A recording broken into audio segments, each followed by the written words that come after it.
Fuck it, why not? May as well while we're at it. One more video.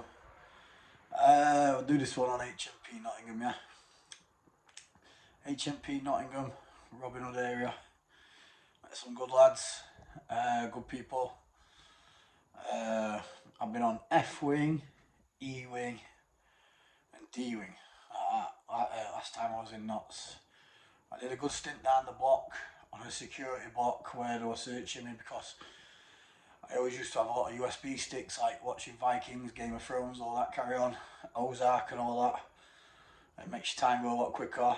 I had a survey job on F-wing, on the induction wing when you first go in.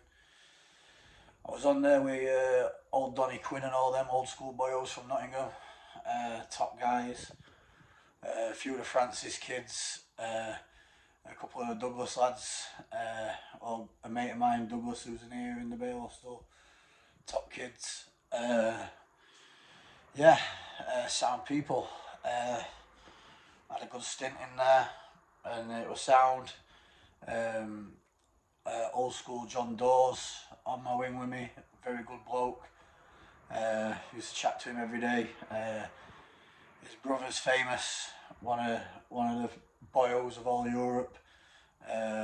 Legendary Rob Dawes. If people's watched the documentaries and all that on YouTube, good lads.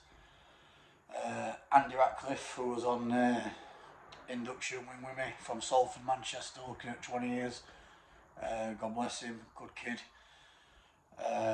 Mark Maloney from Mansfield, another top lad, looking at 15, 20 years. Some great kids who I rode it out with in sounds a pound, top lads. When I was on F-wing, I was on there for about 4 or 5 months. Good gym, good set of kids. Danny Green from Chesterfield, IPP sentence just got out, good lad, with Gary Kirk and his brother from Notts, good lads. So it was sound, it was a good place. Obviously after a while, because I was on the induction wing with me in Nottinghamshire, I used to live in a place called Arworth, what's next door to Bawtry. And it's classed as Nottinghamshire, so I ended up there, and one of Ops, someone who I was after for a while, who was on rival team who I was warring with at the time, landed on the wing. I gave him a pasting, and I lost my job for it. So then they sent me on to E-wing. E-wing at the time was a YO wing, usually 18 to 25, but they started putting cons on there like me, who was just turned 30, or 30 odd year old, sorry. With other lads, my mate Stephen Thorpe from Conisbrough, he was on the survey with me in Doncaster. J-Dog, one of the leaders at the PSP gang, my good pal, he was on there with me. Rode it out, good lad him, and respect to all the boys. And when I was on E-wing, it's a mad place because every landing's like a spur. They can't mix a lot of the Nottingham lads together. So say like on the 4s you had all the St Anne's lads, on the 2s you had all the Raddy lads, Radford kids, and every time they bumped into one of it was just on, they were warring left, right and centre.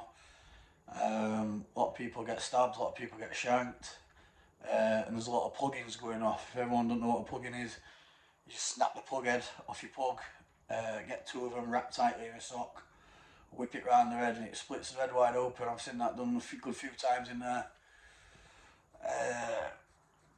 We're having a survey job and you're surrounded by young mentality and everything, you've got to lay the low down now and again. But I had the gym every day, because I like to give the gym every day to the wire wings, so the young ones can burn out all the energy and whatever. I lasted on there for about roughly 4 or 5 months, till I said, like I did on my KRM podcast, where some Derby kid tried taking liberties, so I took him out one shot on surgery, lost my job, put me onto D-wing. Gets onto D-wing, one of my pals from up Worksop, Nottinghamshire area, Dame O'Bannon time, and And a couple of kids up Lincoln Way, Thomas Farmer and all them who just got 16 years, good kid, was on there with me and Mark Malone, like I said, from Mansfield, and that's where I met Dorsey, John and all them, Rob Dorsey's brother, good sound people, top notch lads. Yeah, SO on there, Mr. Malcolm, good guy.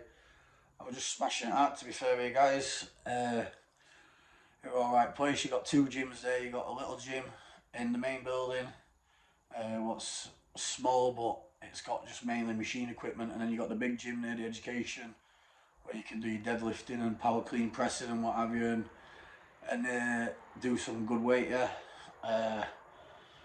Not to the gangbangers jail, obviously. You could hear them through windows every night, like we were mainly shouting like fuck the 6, and then they were shouting back fuck the 5. Must be a postcode thing, that's all you used to hear all night. Then what is it then? Oh yeah, when we're on D-Wing, behind us on D-Wing you got G-Wing, what's next to F-Wing, that's the nonce wing.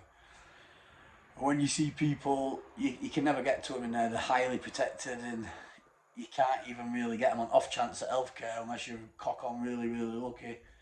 That Wrong and Beast was in there, that Crouch, who got sentenced of a month with him and his wife in Derby, and they killed the newborn baby. Fucking spat on him through the fence every time I went past and what have you. And the screws weren't really bothered, like, you know what I mean?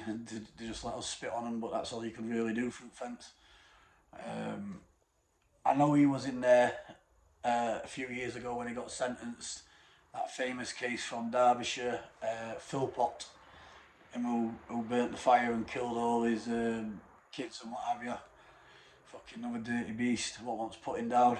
He wants setting on fire personally. But yeah, you meet some old school boyos in there and some good kids, and it's a decent jail, yeah. HMP Nottingham, except for the food shite. But apart from the food being shite and what have you, got a good set of lads, and yeah. The stint down the block, what I did down there, is when I got stitched up by security. Usually in all the Yorkshire jails to send the nationals up there, it's NDS team. It's like their national search team if they're searching yourself for any contraband. And the leader's like a little Chinese man, he's the leader of them. They come in my pad looking for sticks, but they didn't know I had my USB sticks next door. So they ripped myself to pieces, and because they've had to come out the way, because they're not based at that jail, they're like a special contracting firm what specialises searching your cell, like taking your lights off, taking your ring bell off, pulling every single little thing you can open with Allen keys, taking your plugs out, and all they could really say is, oh, this TV's been bypassed to use sticks on. And I'm like, oh, I don't know, mate. TV's a movable object. I've only just moved into this cell. So the frog marched me down to the scanner. And when I get down there to the scanner, I remember the security officer, Mr. Morris, who were talking about these YouTube videos and that. He's been watching me fights and that online, trying to talk sound, but he'll be watching this now. But really, it was a massive cock because he fucking stitched me up. So, Mr. Morris, how do you like that? He then put me on the scanner and he says, oh, you got something inside you, which I never had fuck all inside me. So he puts me on the toilet and he says, oh, try your best or you're going to have to go down the butt. And I thought, fucking hell, so I squeezed the shit out, jumped back on, and he says, oh no, there's something up there, there's a cracking bowel. That's how easy it is to stitch you up when you're in jail. I never had nothing on me. Then the frog marched me down to the block. I was down the block for about 2 days. 48 hours, 2 days, and then they finally let me back out and put me back onto normal location, like. But yeah, it's fucking steady away, you know what I mean? It's not a bad jail, to be fair, what have you. Meet some good kids, and, but it's like any other jail, that spice and drugs have took over. Usually you walk on a wing now and you can see the meds queue being like half a mile long for methadone and what have you. You know what I mean? Drugs have took over everywhere, innit? Heroin and fucking what have you, spice heads, and yeah. A lot of wings are more like hospitals these days. People walking around talking to themselves every 2 minutes. You only get 20% of good kids on a wing now. But yeah, we were alright to say the least, and that's that chapter done. To be fair with you guys, not no too much drama in there, but bits and bobs. No, one set. Oh yeah, we're chilling with some Albanian kids, the Ranchi brothers from Sheffield, well known up there in the Hillsborough area. If any Albanian lads are on here, top guys. I'll kick him back with them. And two kids who were originally from Cuba who moved into Nottingham. Pele brothers tried having like they was in for like £1,000,000 worth of fraud. They tried macing the Albanian kids and myself out of some money on some sticks. So I ran in the cell, gave it them, fucking, and then yeah, basically fucking that was only fucking dues. What was in there, to be fair, guys, it were fucking steady away. And yeah, that's that chapter completed at Nottingham. You know what I mean? Leave your mark wherever you go. That's how it goes. I don't know.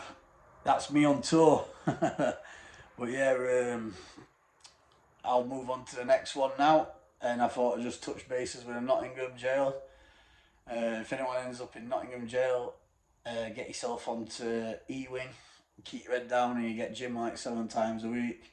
But if you wanted to go on the best wing, you'd say get a job on F wing, chilled out, nice to death, get you sent to the gym and that. Steady away, some decent kids in there. So that's HMP Nottingham, guys. I'll tomorrow. I'll be busy with my birthday and what have you, I reckon. So probably next day I'll cover all my content on all my North East jails, what I've done, starting with Dearbolt. Good night, God bless, guys. Take it easy.